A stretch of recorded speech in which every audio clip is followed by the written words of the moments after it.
नमस्कार, मैं अश्विनी वानखड़े और स्वागत है आपका कृषि जागरण में।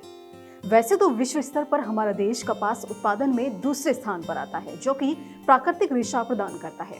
वैसे तो कपास के पौधे बहुवर्षीय झंडूनुमा जैसे होते हैं, जिनकी लंबाई 2 से 60 फीट की होती है और कपास की फसल उत्पादन के लिए काली मिट्टी की आवश्यकता पड़ती है।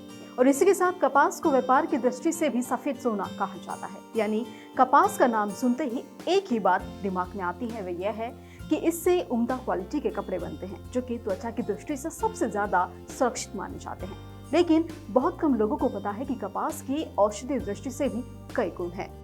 ऐसे में आइए जानते हैं कपास की कुछ किस्मों के बारे में। सबसे पहले बात करते हैं RCH 773 और 776 की, जिसका बुवाई का समय अप्रैल और जून का है और इसमें बुवाई की दूरी 4 फुट और पौधे से पौधे की दूरी 1.5 फुट रखनी चाहिए।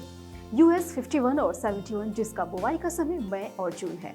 सरपास 7172 और 7272, जिसका बुवाई का समय अप्रैल से मई तक है और इसमें बुवाई की दूरी 105 सेंटीमीटर और 67.5 सेंटीमीटर रखी जाती है। अजित 199, जिसका बुवाई का समय मई से जून तक है और इसमें बुवाई की दूरी 4 फीट और पौधे से पौधे की दूरी 2 फीट रखनी चाहिए।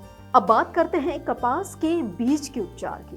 वैसे तो कपास का बीज बोने से पहले 10 किलो बीज को 1 लीटर गंधक के तीखे तेजाब से उपचारित करें, जिससे फफूंद और कीटों के अंडों से बचाव हो सके। कपास के अधिकतम उत्पादन के लिए अनुशासित उर्वरक दें, जिन्हें प्रति एकड़ 25 किलो यूरिया और 8 किलोग्राम मैग्नीशियम सफेद मिट्टी में मिलाएं।